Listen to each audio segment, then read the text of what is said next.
नमस्कार, आप सभी का एक बार फिर से स्वागत है हमारे चैनल भक्ति ज्ञान में। आप सभी को बसंत पंचमी और सरस्वती पूजा की हार्दिक शुभकामनाएं। आइए आज के पावन दिन पर मिलकर सुनते हैं आज की कथा। एक बार की बात है, सृष्टि के प्रारंभिक काल में ब्रह्मा जी ने जीवों का, खास तौर पर मनुष्य योनि का निर्माण किया, लेकिन अपनी सर्जना से वो संतुष्ट नहीं थे। उन्हें लगता था कि कुछ कमी रह गई, जिसके कारण चारों ओर मौन छाया है, कोई आवाज ही नहीं थी। तब ब्रह्मा जी ने इस समस्या के निवारण के लिए अपने कमंडल से जल अपनी हथेली में लेकर संकल्प किया और उस जल को छिड़ककर भगवान श्री विष्णु की स्तुति करनी शुरू की। ब्रह्मा जी की स्तुति को सुनकर भगवान विष्णु तुरंत ही वहां प्रकट हो गए और उनकी समस्या को जानकर भगवान विष्णु ने आदि शक्ति मां दुर्गा का आवाहन किया। विष्णु जी के द्वारा आवाहन करने के बाद भगवती दुर्गा वहां तुरंत ही प्रकट हो गई। तब ब्रह्मा जी और विष्णु जी ने उन्हें इस संकट को दूर करने का निवेदन किया। ब्रह्मा जी और विष्णु जी की बातों को सुनने के बाद उसी क्षण आदि शक्ति दुर्गा माता के शरीर से सफेद रंग का एक भारी तेज उत्पन्न हुआ, जो कि एक दिव्य नारी के रूप में बदल गया। यह स्वरूप एक चतुर्भुजी सुंदर स्त्री का था, जिनके एक हाथ में वीणा और दूसरा हाथ वर मुद्रा में थे और बाकी दोनों हाथ में पुस्तक और माला थी।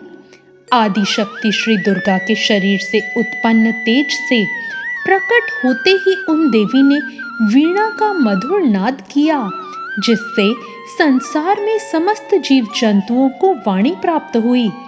जलधारा में कोलाहल व्याप्त हुआ और हवा चलने पर सरसराहट की आवाज होने लगी। तब सभी देवताओं ने शब्द और रस का संचार कर देने वाली उन देवी को वाणी की अधिशास्त्री देवी सरस्वती कहा। फिर आदिशक्ति भगवती दुर्गा ने ब्रह्मा जी से कहा कि मेरे तेज से उत्पन्न हुई ये देवी आपकी पत्नी होंगी। जैसे लक्ष्मी जी श्री विष्णु की शक्ति हैं, पार्वती महादेव की शक्ति हैं, उसी प्रकार ये सरस्वती देवी ही आपकी शक्ति होंगी। ऐसा कहकर आदिशक्ति माँ दुर्गा वहां से अंतर्ध्यान हो गई। इसके बाद सभी देवता सृष्टि के संचालन में लग गए। सरस्वती देवी को वागीश्वरी, भगवती, शारदा, वीणा वादनी और वाग्य देवी भी कहा जाता है। ये विद्या और बुद्धि देती हैं। संगीत की उत्पत्ति के कारण इन्हें संगीत की देवी भी कहा जाता है। बसंत पंचमी के दिन ये प्रकट हुई थी, इसलिए इस दिन इनकी पूजा और उत्सव मनाया जाता है। माँ सरस्वती परम चेतना है।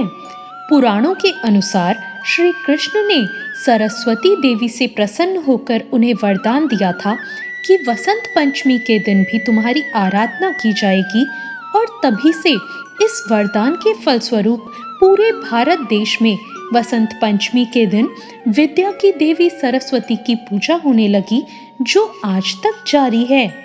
इस वर्ष बसंत पंचमी तिथि की शुरुआत 23 जनवरी को होगी। उदया तिथि के आधार पर इस उत्सव को 23 जनवरी को ही मनाया जाएगा। इस दिन पूजा का सबसे उत्तम मुहूर्त सुबह 7:15 से दोपहर 12:50 तक है। इस दिन गज केसरी योग का निर्माण हो रहा है, जो छात्रों और शिक्षकों के लिए भी बहुत फलदायी माना जाता है।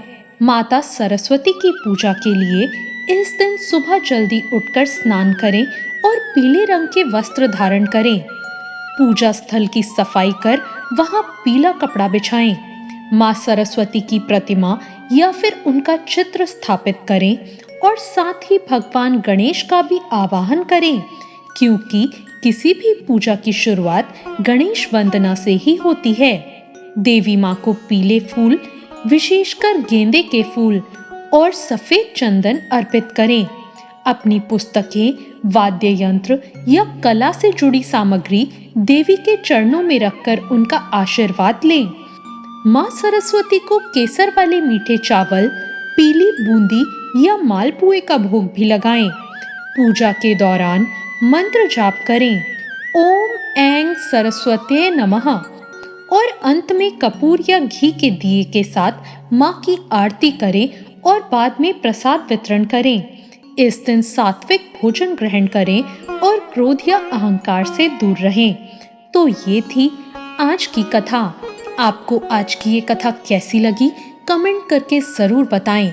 वीडियो अच्छी लगी हो तो लाइक ज़रूर करें, साथ ही वीडियो को शेयर करना ना भूलें। और अभी तक मेरे चैनल भक्ति ज्ञान को सब्सक्राइब ना किया हो तो सब्सक्राइब ज़रूर करें। धन्यवाद।